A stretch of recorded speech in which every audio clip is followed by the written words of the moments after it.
Prove that gravitational force is conservative. मैंने आपको last time बताया था कंजर्वेटिव फोर्स क्या होती है, जिसके अगेंस्ट काम किया जाए और वर्क डन कैलकुलेट किया जाए। वो वर्क डन सिर्फ इनिशियल और फाइनल पॉइंट पे डिपेंड करता है, पाथ पे डिपेंड नहीं करता। जैसे ग्रेविटी की फोर्स कंजर्वेटिव है, आप एक बॉस को सीधा ले जाएं, आप घुमा के ले जाएं, वर्क डन सब में सेम है।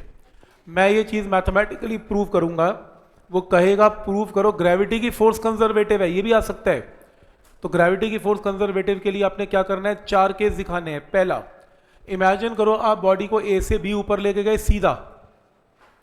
दूसरे केस में आप बॉडी को घुमा के लेके गए लेकिन हाइट दोनों में सेम है एच।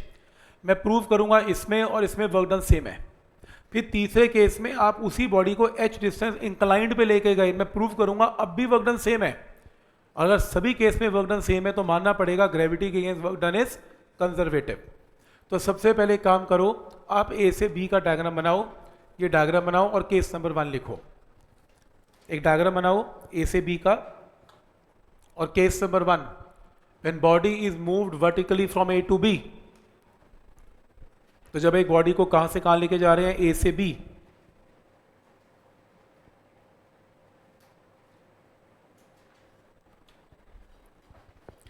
सबको पता है कि एच हाइट ऊपर लेके जाने पे वर्क डन क्या होता है, एम जी एच।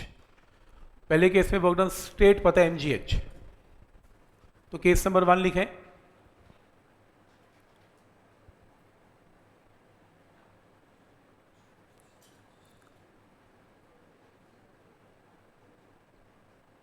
ये डायग्राम केस नंबर 2 का है,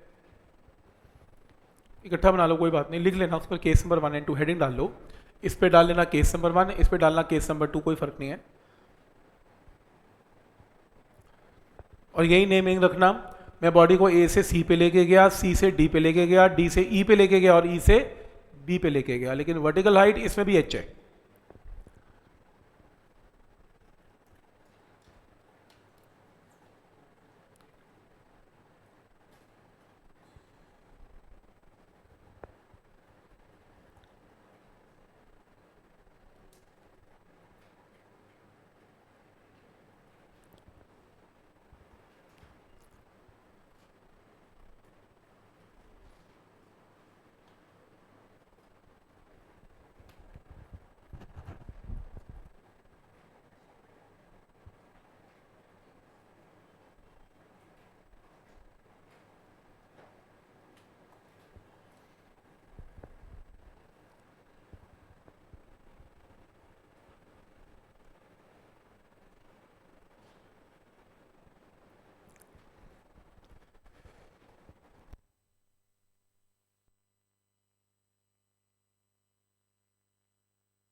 टू में बताना मुझे वर्क डन क्या होगा, ये बताओ।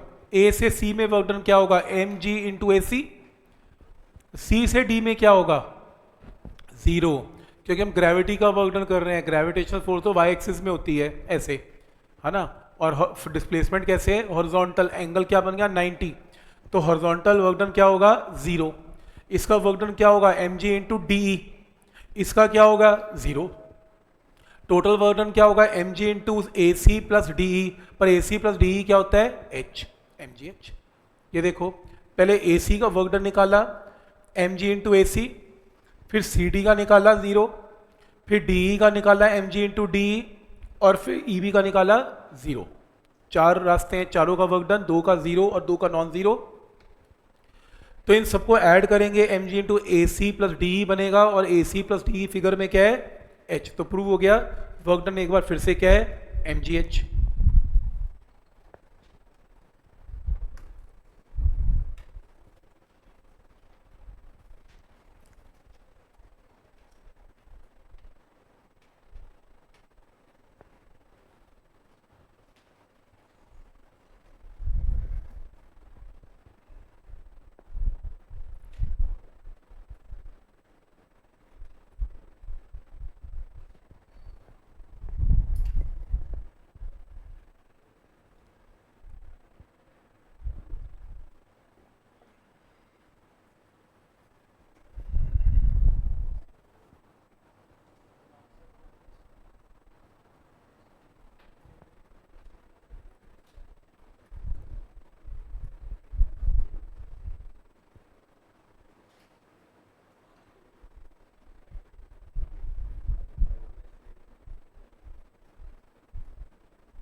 ठीक है, केस नंबर 2 लिख लिया।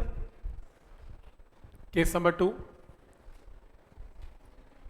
केस नंबर 3 में सुन लो, एक बॉडी को इंक्लाइन प्लेन से ऊपर लेके जा रहे हैं एस डिस्टेंस कांस्टेंट वेलोसिटी के साथ, तो फोर्स क्या अप्लाई कर रहे हैं, mg sin थीटा, तो वर्क डन क्या होगा, mg sin theta into displacement s।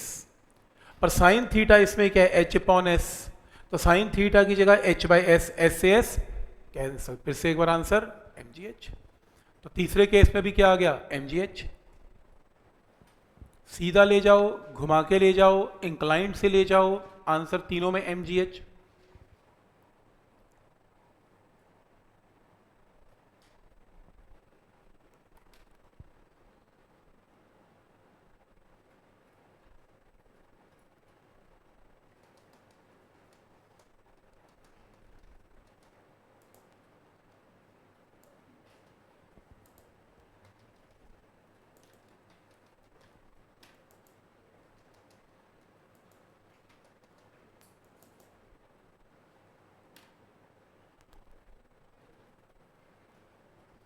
तीसरा केस क्लियर है, ठीक है। तो सीधा लेके गए mgh, घुमा के लेके गए mgh, इंक्लाइन पे लेके गए तो भी mgh, ठीक है। और बाय चांस कुछ भूल भी जाओ, केस पेपर में भूल गए तो भी आंसर हैंस प्रूव करके आना mgh, तभी मानेगा वो ग्रेविटी के केस कंजर्वेटिव है। पता लगे कुछ मेरा कुछ और आ गया, तुमसे बड़ा बेवकूफ पता ही है घर से कि आंसर सेम ही तो आएगा, ऐसी बेवकूफी मत करना, ठीक है, mgh। और लास्ट केस नंबर 4, अगर एक बॉडी को ऊपर और नीचे फेंके, लास्ट टाइम करवाया था, ऊपर जाने का वर्क डन माइनस mgh, नीचे का mgh, कंजर्वेटिव फोर्स में राउंड ट्रिप का वर्क डन हमेशा क्या होता है, 0। ये भी लिख के आना, अगर ग्रेविटी के अगेंस्ट काम करेंगे तो net amount of work done round trip पे 0। तो इसलिए ये 4 केस ये बताते हैं कि ग्रेविटी फोर्स इज कंजर्वेटिव। चौथा केस,